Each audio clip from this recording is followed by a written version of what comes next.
영화 친구가 새로운 흥행 기록을 세우고 있습니다. 우리 영화계가 진정 부흥기를 맞은 것인지. 2001년 신드롬을 일으킨 영화 친구. 출연하는 작품마다 개성 있는 연기를 선보이며 톱스타 반열에 오른 한 남자가 있습니다. 2000년도 초반에 한 2억 받았어요. 야, 써도 돈이 늘어나네. 데뷔와 동시에 톱스타가 됐다는 배우 정운택. 그가 한순간에 사라졌다? 이제야 말할 수 있다는 그의 속마음. 무슨 얘기를 할까 생각하고 있었습니다. 저는 뭐 다 아시다시피 전과 3번이 됐습니다. 그의 이야기를 사건과 실화에서 만나봅니다.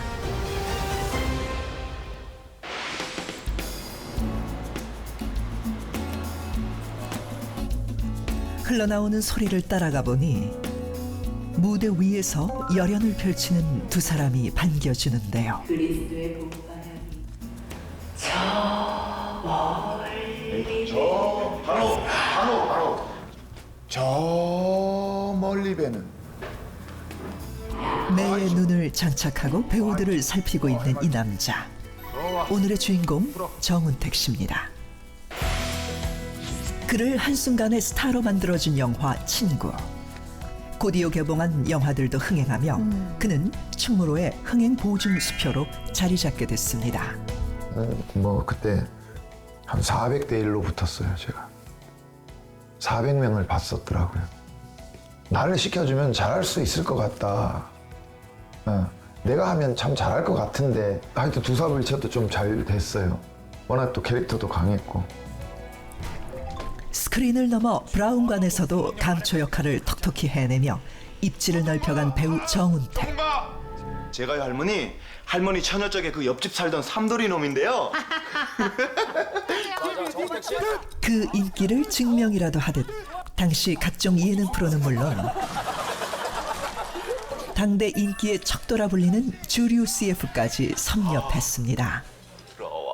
최고 배우들급의 대우를 받을 때도 있었어요. 2000년도 초반에 한 2억 받았어요. 그때 아파트 한 채 값이에요, 그냥. 야, 써도 돈이 늘어나네. 왜 돈이 늘어났지? 알고 보면 이제 몇 달 전에 출연료가 들어온 거예요. 그래도 잠깐 그런 삶을 살았던 적도 있어요. 성공한 배우가 되고 난 뒤 제일 먼저 구매했다는 집. 대궐처럼 넓고 화려했던 그의 집은 예능 프로그램에서 큰 화제를 불러오기도 했습니다. 야, 화장품을 또 이렇게 깔끔. 근데 정리정돈이 상당히 어딜 가봐도 정말 잘 돼 있어요. 인기를 얻고 조금 유명해지면 교만해지거든요. 그래서 이제 자기의 초심을 잃어버려요. 그 교만하고 싸우는 배우들은 이렇게 보니까 오래 가더라고요. 욕심이 좀 많았었기 때문에. 그리고 이제 철도 없었고 또 어떻게 방법을 몰랐죠. 뭐 어떻게 처신을 해야 될지도 모르고.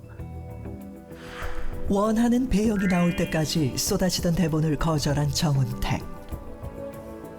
급기야 가진 돈을 전부 투자해 영화 제작에까지 직접 나섰는데요. 야망이 컸다니까요. 욕심이 많았어요.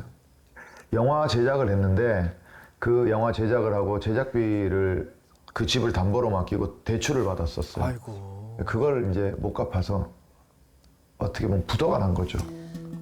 그래서 이제 그게 경매로 넘어갔어요. 점점 더 이제 제가 몰락을 하게 되었던 거예요.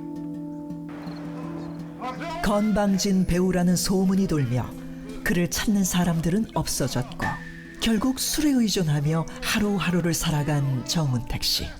영화 배우 정운택 씨가 폭행 혐의로 불구속 입건돼 경찰 조사를 받았습니다. 끝을 모르고 추락한 인생의 바닥.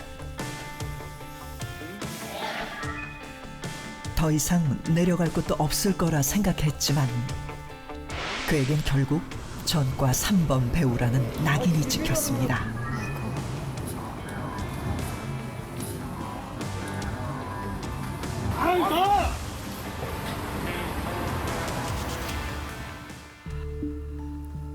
아니 뭐 제가 그만큼 잘못을 했기 때문에 예, 잘한 게 없는데 뭘 그때는 그게 교만이 아니라 야망이었잖아요. 지금 뒤를 돌아보니까 그게 교만이었던 거지.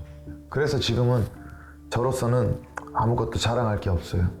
예, 그러니까 뭐 그때로 다시 돌아갈 수 없는 상황인데 뭘 돌아가냐. 앞으로 이제는 저는 그렇게 안 살죠. 다음 날 강남의 한 술집 골목에서 정운택 씨를 다시 만났습니다. 여긴 어디예요? 예배당이요? 지하에 위치한 이곳. 아, 안에 이렇게 잘 해놨고.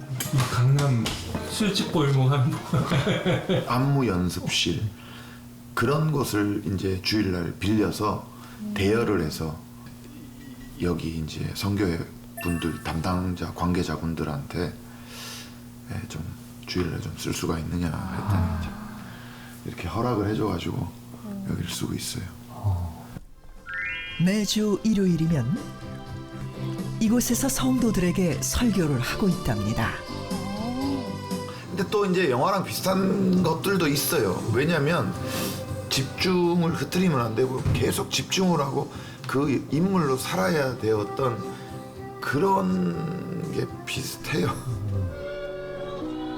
이젠 배우가 아닌 선교사로서 사람들을 만나고 싶다는 정운택 씨.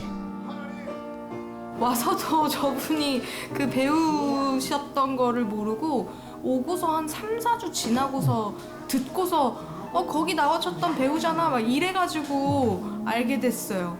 우리가 알고 있는 배우 정운택이 아니라 정말 정운택 선교사, 정운택 목사로 자기 삶을 정말 예수님을 위해서 다 드렸어요. 도대체 무슨 이유로 그는 선교사의 길을 걷게 된 걸까요?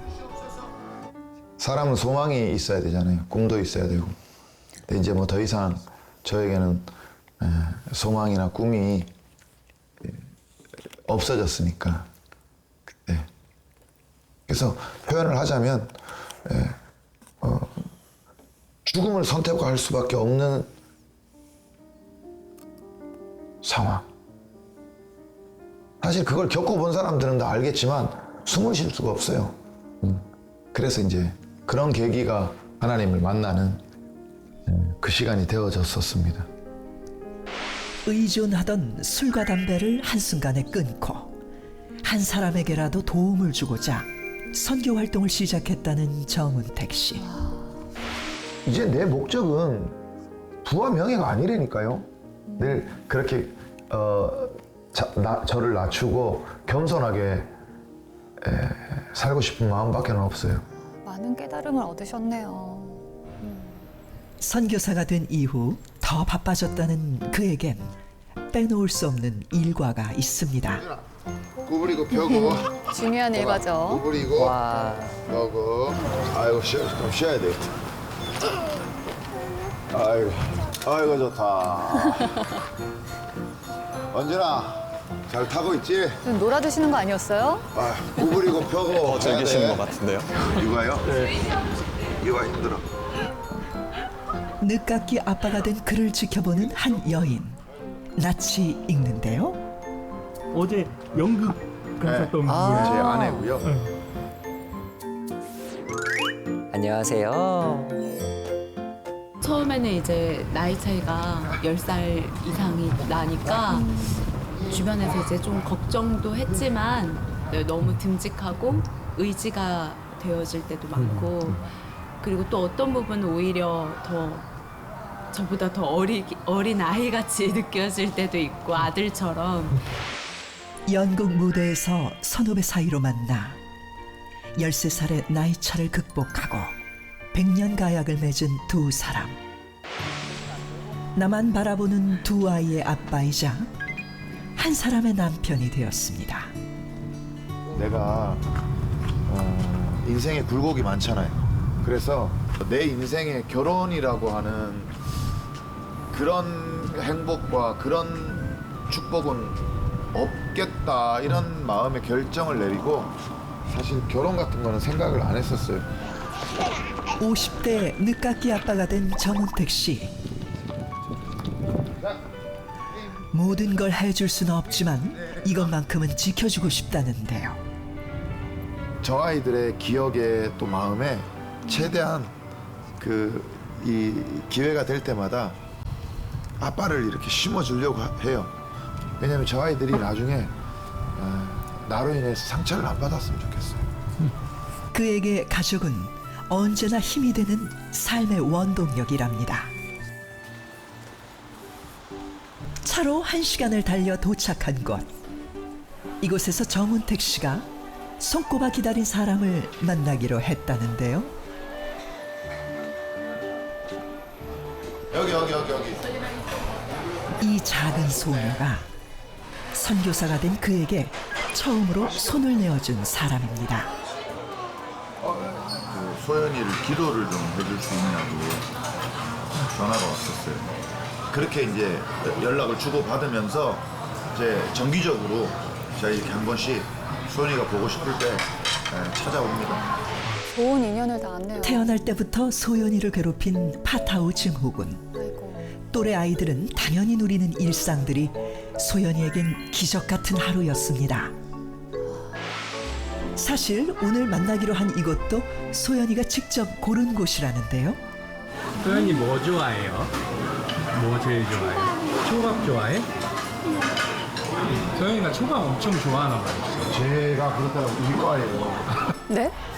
우연한 만남으로 시작됐지만 어느덧 두 사람은 또 다른 가족이 되었답니다.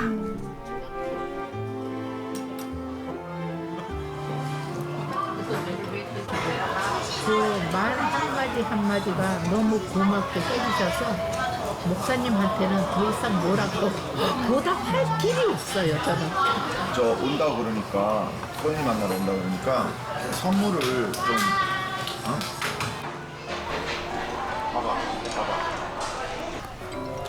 그림 그리길 좋아하는 소연이를 위해 준비한 선물.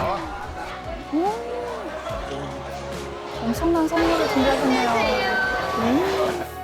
옛날에는 내가 죽었다 깨어나도 하지 못했던 것이 감사잖아요. 늘 부족하고 늘 불만이었고 100평짜리를 사는데 130평짜리 집이 보여. 그때는 늘 위를 쳐다봤지만 지금은 이제 낮은 곳을 이렇게 보게 해주시는 게 감사하지 않겠어요?